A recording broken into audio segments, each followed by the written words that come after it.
Welcome back to the channel, one and all. Welcome back to Dukes Outdoor and Technology TV. Alright, so for today's video, we're going to do a review of the trusty and honorable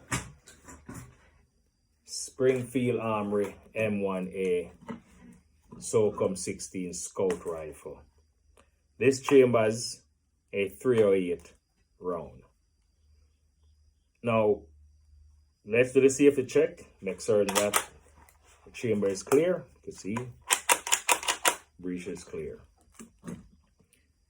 This was one of those, to me, coveted rifles.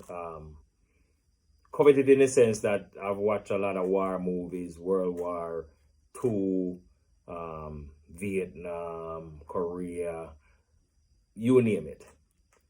And one thing that I've liked over the time is the evolution of this platform. This platform coming from really the M1 Grand from World War II. This is the upgrade to the M1 Grand. While the M1 Grand was a internal magazine where you stock and load internally. You didn't have a removable box magazine.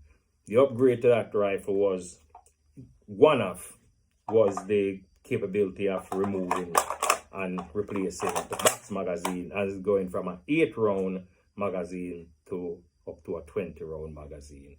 But typically, the platform is the same as the M1 Grand. Now, the next evolution was the M14, which was used extensively during the Vietnam era. It never really have a long combat life, but they're feeling it these days because if you give it a specific role, because I always say every firearm is about the mission. You can find any firearm good for a particular mission. Trust me. So for this one here, I think a scout variant appears to be the best role for this. Why? Because it fires a big, heavy round that goes an extensive distance, and it just fits. It just fits. So let's go over some of the features that I like. I kind of like the fact that you have this forward-looking Picatinny rail, which is why this model is called a Scout. This was typically in the M14 version a 24-inch barrel. All right, but I think with a bird cage compensator, but because that is kind of illegal. So this one here now came with a proprietary compensator, muzzle brake. So because the New York City laws, you can't have that, they chop it off. They really do that. But anyway, we're not complaining about that. I still like it. Now, this is a man's rifle. Why I say a man's rifle, you have to work to charge it. This is no, like the M60, and it charge. No, you have to rock it to charge it. So while I have it open, I'm just gonna drop some oil along the sliding portions and just rock it a few times. The breech is left open once the magazine is empty, which is a good thing. So in order to rock it slightly, you really have to remove the magazine to be able to do that. Why I'm doing this, it's kind of stiff, very stiff. But again, it has been fired.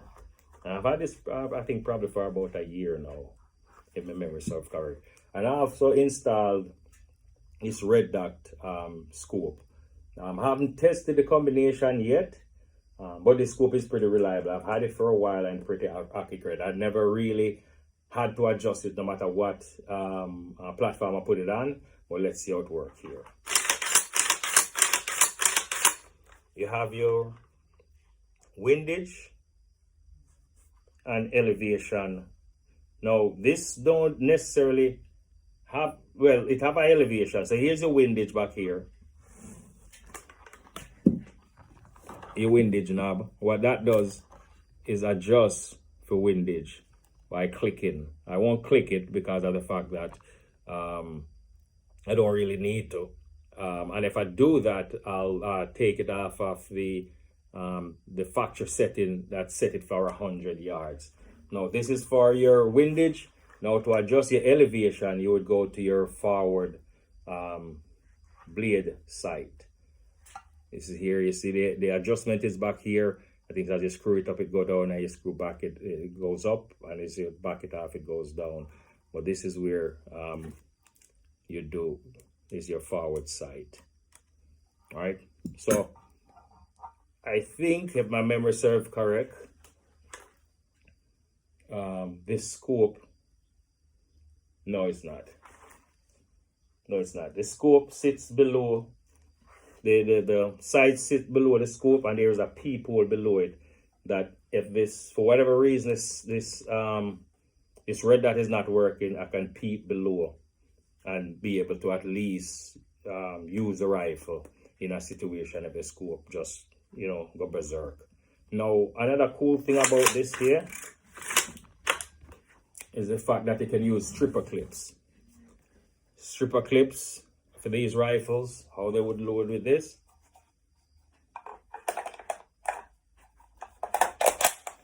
You'd push a strip of ammunition down, bloop, crimp it here, pull the strip out, press it down, 10 rounds loaded into a box magazine, or even 20 rounds depending.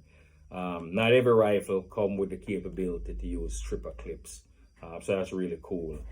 To lock the breech open, you'd use this knob here to lock the breech. And again, as I said, it's a man's rifle, so how the magazine is in. Again, I could get the magazine out and release the breech, right? Again, it's kind of really tight because it's brand new, so I have to keep working it in. There's a gas tube that runs along here. Now, one of the cool features about this rifle is that you can adjust the amount of gas, the recoil, depending on what type of ammo you're firing. I haven't really tried it. Again, I haven't fired it, but you can adjust the flow of the gas to minimize the recoil depending on what kind of ammunition you're firing. Again, this fires a 308 ammunition. Now, you get a really nice, I put this cheek rest on it, and this cheek strap, nothing too much. Again, if you alien invade, we don't care what we see, what them call we strap. We just want to know we have a strap or a rifle or something to defend ourselves or defend our family. Right, so yeah, a few things that came with it. A nice cool bag was one of the accessories that came with it. Really neat and cool for your change. Most of them don't even give you a bag. And what I haven't gotten before in any other rifle is a nice manual here, I guess by American, and also operational organizational maintenance manual for a 7.62 mm rifle. 7.62 might sound familiar, yes, because that is the same caliber as the AK-47, but while the diameter is the same, the cartridge in overall is not. So pretty cool. And I didn't even realize that there was this much inside it. So at least I have some literature to read, because again, I didn't have any need to break them out to go to the range. I did mention to you that these are variants.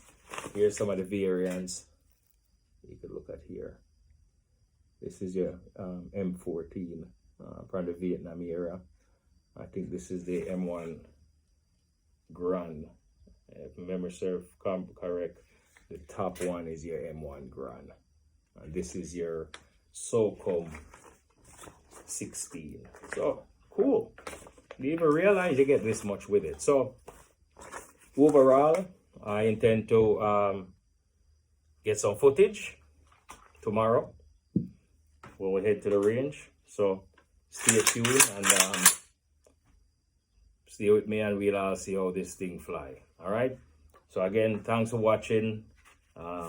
Dux Outdoors and Technology TV. All right, cool.